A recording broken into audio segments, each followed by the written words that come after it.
السلام علیکم ورحمۃ اللہ وبرکاتہ. آپ دیکھ رہے ہیں پروگرام حقیقت گو اور میں ہوں آپ کے ساتھ ذوالفقار خان. آج عید کا دوسرا دن ہے اور میری طرف سے تمام ویورز کو دل کی اتھا گہرائیوں سے عید مبارک. آج ہم کوئی سیاسی بات نہیں کریں گے. آج کچھ دکھ سکھ کی باتیں کرتے ہیں. اس عید پر میں نے کیا دیکھا؟ اس عید پر میں نے غربت کو جشن مناتے ہوئے دیکھا، بے بسی کو بنگڑے ڈالتے دیکھا. میں نے ایک ایسا گھرانہ دیکھا جہاں نمک کی 10 روپے والی تھیلی خریدنے کی سکت بھی اس گھرانے میں نہیں تھی. گھر کا سربراہ اپنے 5 بچوں کے ساتھ غربت کی چکی میں پستا ہوا دیکھا. اس کے وہ بچے جن کو ان کے اسکولوں سے نوٹس مل چکا ہے کہ ان کو فیسز کی ادائیگی نہ ہونے کی بنا پر اسکول سے فارغ کیا جا رہا ہے. اس کے وہ بچے جو کل تک ایک اچھے ماحول میں تربیت پا رہے تھے، ایک اچھی خاصی زندگی گزار رہے تھے،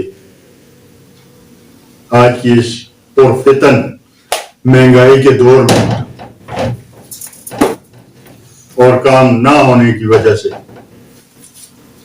آج فاقوں کا شکار ہیں. میں اس شخص کی لاچاری، اس شخص کی بے بسی اور اس کے آنکھوں سے بہتے آنسو اور اس کے ماتھے پہ غربت کی پڑی شکنوں کو اپنے الفاظ میں نہیں بیان کر سکتا.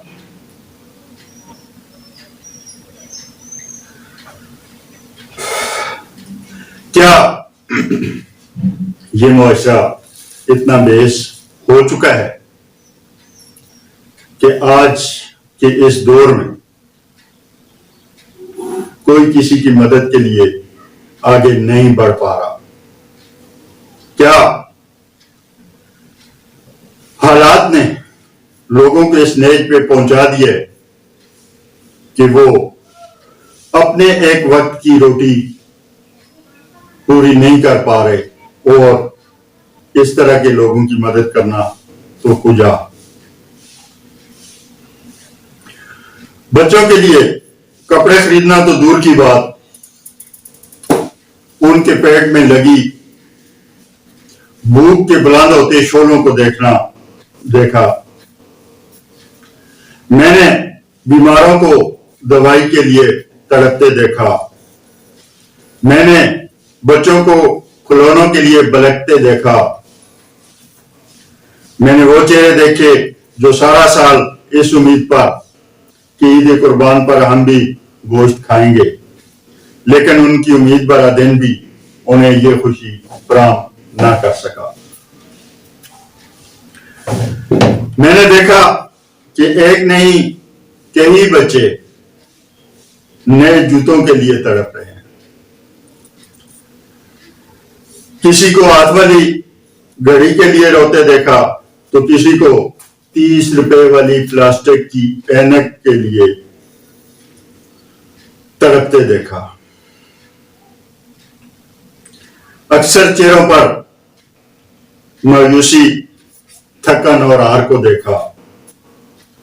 اکثر ماؤں کو اپنے بچوں کو یہ کہہ کر بہلاتے دیکھا کہ بیٹا لخت جگر میری جان، یہ عید تو جیسے تیسے گزر گئی، لیکن اگلی عید پر میں اپنے شہزادے کو سب کچھ لے کے دوں گی.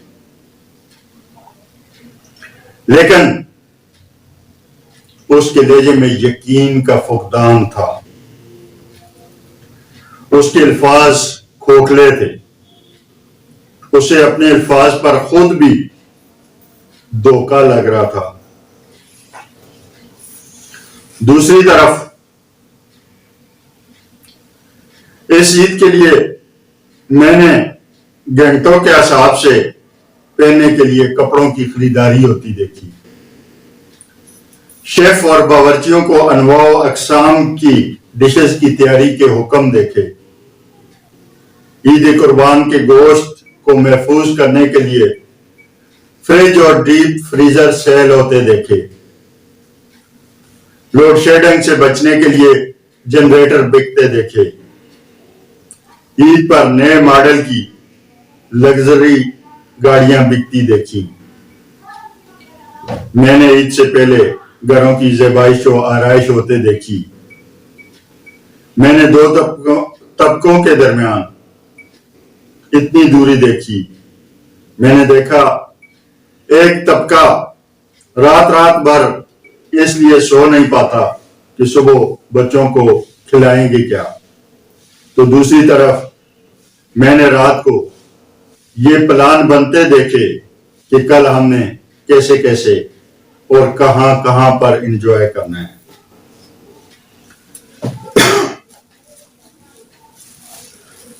کیوں ہے یہ فرق میرے اس معاشرے میں؟ اس کا ذمہ دار کون ہے؟ کوئی ہے جو ہمیں اس تفریق سے نکال کر برابری کی سطح پر کھڑا کر سکے؟ کوئی ایسی قیادت، کوئی ایسا لیڈر، کوئی ایسا شخص؟ مہنگائی اور غربت میں پسے اس پاکستان میں خاص طور پہ مہنگائی کی ویو جو گزشتہ 3 مہینوں میں چلی، اس کے دوران وہ لوگ جو کسی نہ کسی طرح اپنا گزارا چلا رہے تھے، ان پہ نوبت فاقوں کی گزر رہی ہے۔ اس عید پہ میں نے بہت کچھ دیکھا، بہت تڑپا، بہت پریشان ہوا، لیکن میں کچھ نہیں کر پا سکتا ان کے لیے، کیونکہ میں خود ایک بے بس، بے کس اور مجبور شہری ہوں۔ میں صرف ان کی آواز کو بلند کر سکتا ہوں، اور یہی میرا فریضہ ہے تو شاید نکاح خانے میں میری یہ آواز ایک طوطی کی آواز سے زیادہ اہمیت نہیں رکھتی، لیکن کہہ تو گیا ہوں، شاید کہ بے حس معاشرے کے اس حکمرانوں کے دلوں پہ کچھ رحم آ جائے، یا شاید میرے الفاظ ان کے من کو تھوڑا سا پگھلا سکیں۔ آنے والے وقتوں کی اچھی امید، اچھی تمناؤں کے ساتھ اجازت چاہوں گا۔ اپنی آراء سے کمنٹ سیکشن میں ضرور آگاہ کیجیے گا۔ آپ کے کمنٹس ہمارا حوصلہ بڑھاتے ہیں اور ہمیں بہتر سے بہتر کام کرنے کے لیے دوبارہ سے توانائی فراہم کرتے ہیں۔ تو اجازت دیجیے اپنے میزبان ذوالفقار خان کو، ملتے ہیں ایک اور پروگرام میں ایک اور موضوع کے ساتھ۔ اللہ حافظ۔